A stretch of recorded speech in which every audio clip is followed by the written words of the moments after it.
So I want to start maybe with Marcel, and the other panelists can follow. Tell us about what happened in your career that inspired you to get involved with state policy advocacy. Hi, everyone. Good morning.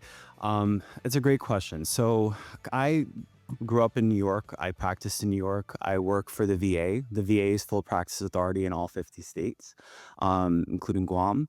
And when I came from New York to New Jersey, crossing the bridge, I live in Bergen County, and I'm like, what is going on in New Jersey? Like, why is full practice not happening? What are the issues? There's so many barriers to access to care.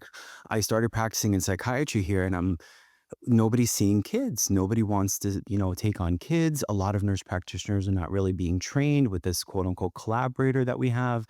And I really was advocating a lot when the Nurse Practitioner Association of New York was trying to pass full practice. So coming to New Jersey and seeing that wake up call, I was like, I have to do something. I have to get involved. I got involved in the Society of Psychiatric Advanced Practice Nurses as a tongue twister, SPAPN. Um, and we really kind of restructured the whole organization in a way to kind of be in line with what a typical organization should be. Because when I was there, just as a member, now I'm the acting president. There was a lot of things that were like kind of falling apart financially. There was a whole restructure that needed to happen. And, it's really important to kind of take all of the aspects of what is a successful organization, what is the voice and meaning of that, and apply it. So to summarize the answer to your question, it was really coming from another state and just having a huge wake up call and realizing that what we're doing in New Jersey for patients, we want to do the right thing, but there's a lot of what I love to call bureaucratic paralysis, when my mentors call that. And I think that's what we have here in New Jersey, is a lot of bureaucratic paralysis to do the right thing for our patients. Well, thank you for your advocacy. And for those in the audience, if you want to watch some videos of Marcel advocate for full practice authority, just Google on YouTube. But he makes a very strong case. So Kybal, tell us about your experience. What made you get involved with advocacy? Yeah, thank you. I started my career as an advocate. So I graduated from Rutgers University, political science. So I went straight into campaigns. So started out just looking for different campaigns across the state, eventually made my way here to the governor's office, and then found my way to being chief of staff to Assemblyman Troy Singleton. If folks are familiar, he's now a state senator down for Arlington County. And really there as chief of staff, you heard Jean talk about it a little bit earlier. Staff for the legislators are the people who do all of the work, right? The people who do the research, the people who talk to constituents, the people who come up with policy ideas with their policymaker. So as chief of staff, I really found myself looking at all kinds of issues, from women's health to labor law to all different kinds of things. And from there, I really wanted to be an expert in something. I was kind of an expert in all things, and it was a little too much. So I really wanted to dial in my expertise, and healthcare made the most sense to me. It was something I felt passionate about, something I knew had longevity, and in particular, workforce issues and providers. So from there, I went to the Hospital Association and started doing actual lobbying work, which G talked about earlier. So there I was actually directly lobbying the legislature on behalf of the hospitals, how to be a lobbyist, how to advocate on behalf of an industry, and spent a couple of years there doing that, and then found my way to the Body Institute, where I've been for the last 10 years. So there I advocate on behalf of our members, but really on behalf of the healthcare industry as a whole. We're really thinking about how to make healthcare quality, high quality, affordable, and safe.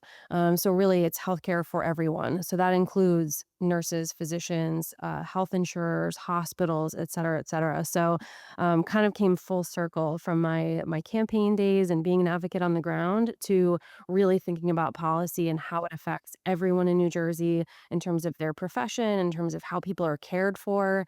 And obviously there's no shortage of work that needs to be done in healthcare.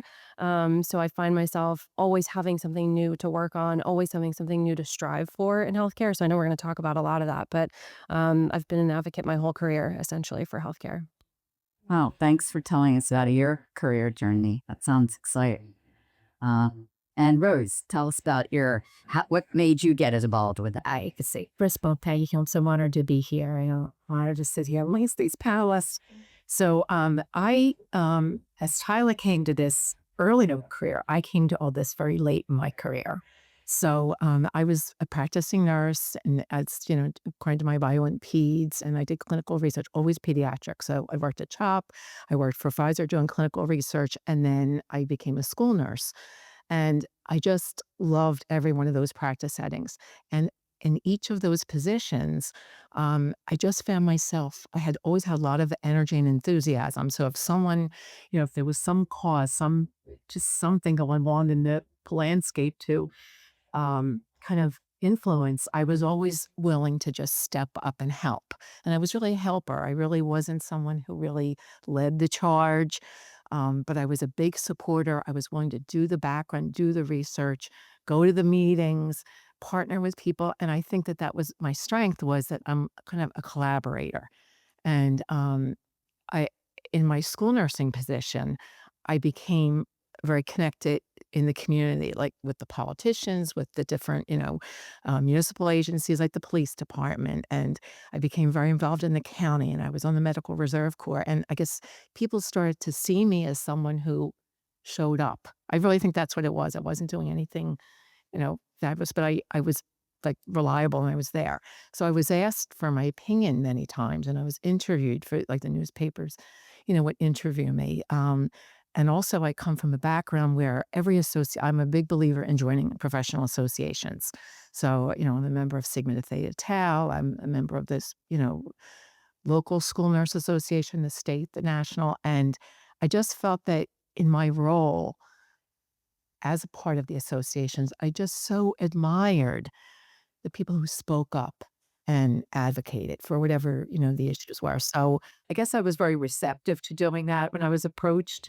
And I said yes when I was asked to testify at the state and we'll talk about this later, for the issue I testified about. And it really became the beginning of me doing that again and over again. And I guess I just developed, I'm not an expert, but I'm passionate about what I do. I guess I was motivated, like to get back to the question, was I was motivated by what I saw in my little corner of the world. I saw, immunization, rates dropping in the school. I was working, and I saw students dying of, opioid overdoses. I mean, there were so many things, and those were the two passions that I ended up having and really testifying on behalf of. And I was representing different, agencies, the county health department, Bergen County Health Department, the State School Nurses Association, and also the National Association of School Nurses. So, it was really a model of what I saw as far as advocacy that I really always valued and admired. And then I guess what I was seeing in my practice, I kind of combined those to try to make a difference. So that's my story. Well, thanks. You can tell from what you said, you're very passionate about this. So thank you for that. So now we learn, many of us, myself included, learn by example. So can you give us an example of a bill you testified for, and what did you say to convince others during the testimony? And then also tell us the outcome from your testimony. So who wants to start? I wonder, what about Marcel? Do you start? I wonder what you're going to talk about. First, I want to say thank you both for what you do. Really, I really, really respect that, and I feel the passion. So this is a loaded question. Yeah. Just give I'll us talk about the full practice authority bill that I testified for. Really, yes. It was three panelists. I represented mental health for the nurse practitioner community, and my colleague Amita Avadani represented adult geriatric and family nurse practitioners in the talk. I'm duly certified, so I spoke to that as well. And one of my colleagues, Nick Blanc, spoke to certified registered nurse anesthetists, which are also on our bill. And what I spoke about and what I really advocated for was for mental health access, especially for kids. If you are ever going to be involved in any type of legislation and you really want to get it across, you have to do your homework on each legislator that you're pitching to. It's almost like a business plan. And for me, what I learned and what I kind of spoke was from the heart. I think that reading off of a paper and using factual points was, for example, when I testified for the Medicaid access, to kind of remove, budgets in terms of allowing it for the community. Everyone had the same thing, Medicare is a lifeline, Medicaid is a lifeline. It was the same kind of, jargon and rhetoric, and you want to sound different. You want to speak from the heart. So one of the things I said was, I rather pay a toll than pay a collaborator. And that really resonated with people, that people are flocking and leaving the states that are competent nurse practitioners. And when you take your nurse practitioner license, you also take your nursing license. And there, we already have a shortage of nurses. So I think that that spoke a lot to legislators. I advocated on the fact of the high suicide rates, like 10%. And I think it was like 9 or 10% at the time when I testified. Um, Kids were contemplating thoughts of suicide. That's a lot. That's a major statistics. And now the data shows that New Jersey has one of the best mental health, statistics. And I'll talk a little bit more later, but Executive Order 112, I think, has such a huge impact with that, providing access. So I think, to summarize your question, I really think it was the passion of what I wanted to convict in terms of mental health access, which is a huge passion of mine. And there's a lot of kids out there that I see that have Medicaid and nobody wants to see them, since New Jersey went to manage networks. It's a problem. Access to care is a huge problem. And, it's across the board, not just kids, but I'm just specifically honing in on children, because I think our youth are our future here. And I think we really have to advocate for something that you're passionate about. So for me, it was taking that drive and selling it to a legislator. And as you mentioned, speaking to chief of staffs and talking to them, and, getting legislators on my table to understand that it's for the better good. It's for the utilitarianistic perspective to pass a full practice authority bill that does not cause any hindrance. The evidence is there. There's tons of research on full practice authority states. And I wanted to, prove that point to legislators. So I really spoke from the heart.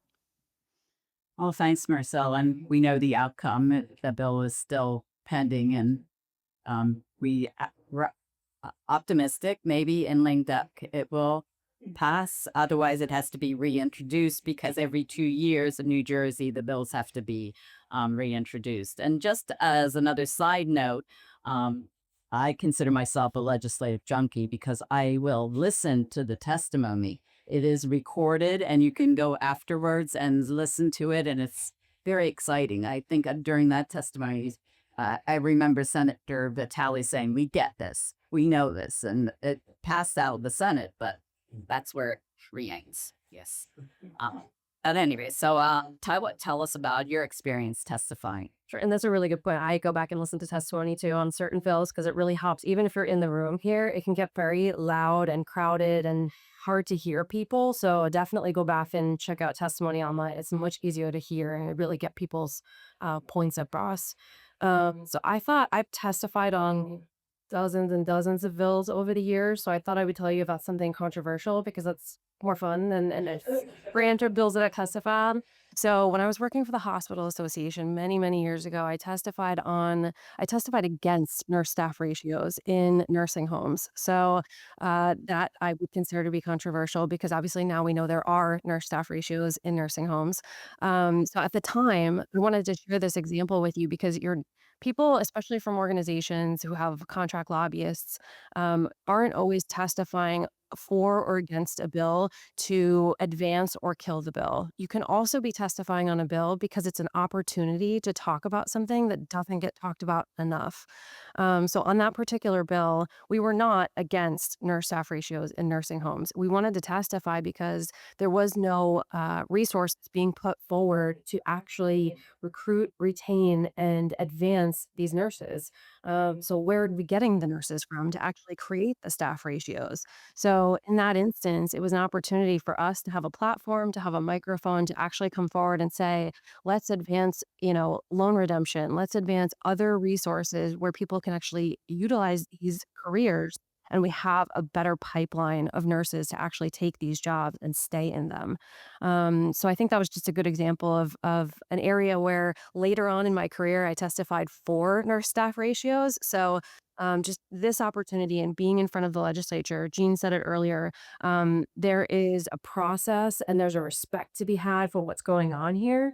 It's not always about the outcome. Sometimes it's also about the opportunity and talking about things that just don't get enough attention. But being here in front of a dais full of legislators is a big opportunity. And to hear it afterward online and for other people to hear about the issues that are important that aren't being dealt with. So I just thought I would share that example. Well, thank you. And what was the response you got when you just shared that? I was nervous, of course, because it was a controversial opinion, I would say. But I think the legislators that were there respected the fact that, oh, wow, I'm not hearing enough about this. The fact that there are not enough CNAs going into these positions. Maybe we should think about other areas. And I actually had a conversation with legislators after that about other bills that we could put forward to advance some of those issues. So eventually, marriage death ratio has passed, and we've seen other bills advance that are supporting the workforce. So that's a big area that I work on. So Yeah, thank you. I may continue to struggle with that CMA, yes, to this day, or as though that was a long time ago. So, but thank you. Great example. And So I testified twice on S-173, and that is the bill, the religious exemption bill for mandated child vaccines.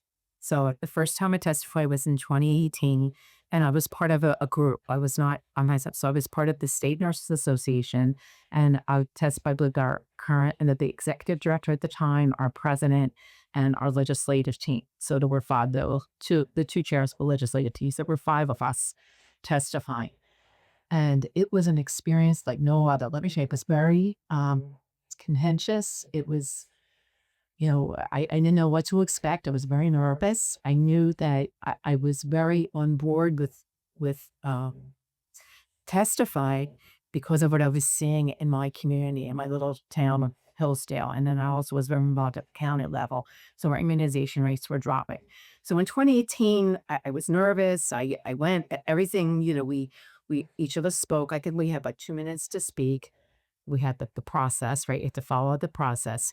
And we got through it. And it really seemed like it was well received at the time. We really didn't have a lot of, but wasn't a lot of public comment at the time.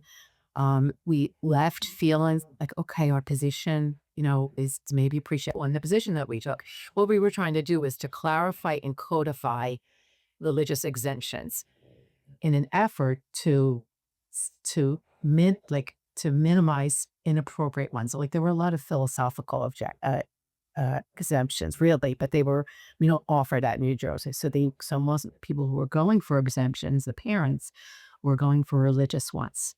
So we were trying to kind of streamline that to really, kind of zone in on religious exemptions by clarifying it and by codifying it. So when we left the meeting after the first time I testified, we felt, okay, this was good. And everything was quiet for a year. We were just getting updates. We were collecting data, across the state.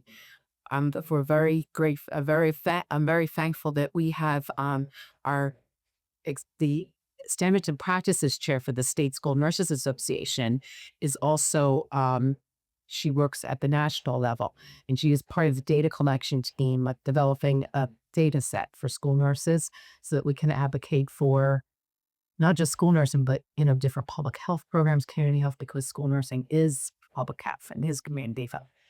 So we kind of did that following year, which was 2019. At the end of 2019, we testified again. Well, it was like a completely different environment. So we testified for the same bill, 2173, and it was just terrible. I mean, we were attacked by the the public. It was they were throwing things at us. It was so like out of control, and it was they were calling us names, and they were directing it at the nurses, because there were other people who were supporting this because there were parent advocacy groups that were opposed and for supporting this. So, but they really zeroed in on the nurses, saying that we should be ashamed of ourselves. We're pillage children. They start talking about, all the other issues that you would hear about, like, autism, just so many different issues. And we only had our 2 minutes, so each of us to speak. So we were speaking over people screaming, throwing things.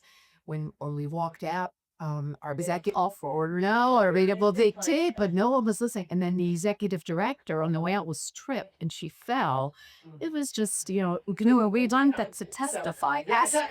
No, but the thing is, and I don't need to do Ireland is such a big believer, tell you. Like you see, I have a totem before for testify. And it kind of continued even after the day that we testified, because I'm trying to tell the truth, right? So we were getting phone calls at home, we were getting emails at work, like people, and it was harassment. So anyway, we did have some, it eventually died down. We ended up, I reached out to our assemblyman to see if he could help, because I had established like a little bit of a relationship with him, and to see what we could do, to further this whole cause. But the bottom line is it never passed. But yeah, I'm sorry, I didn't mean to say that to frighten anyone. I actually was very proud that we did it. And I really felt that, I don't know, like I saw in my practice as a school nurse that immunization rates were dropping. We have a pertussis outbreak in my school, and then I live very close. I'm all the way up in northern New Jersey, only a mile from the state border, the Rockville County. We're very close to Rockville County, and they had the measles outbreak. So there were so many, you know, um, just real life examples of how threatened this was, and I would do it again. I mean, I'm not sorry that we did it. Our voice was heard when we went back to our districts, and then we went back to, because we're all from different districts throughout the state. The nurses testified, and it was nice to be acknowledged, but that we did that work, and even though we weren't, it wasn't just us. I mean, so many people were testifying. We were just one small group, but I feel like our voice as school nurses, our voices were heard. Well, your example is really good because it does illustrate who is in the Assembly and the Senate. It's typically businessmen. We have one nurse, Nancy Munoz, but you are bringing to them real life examples of what's going on and why you want them to support that legislation. And I think that's what's really important.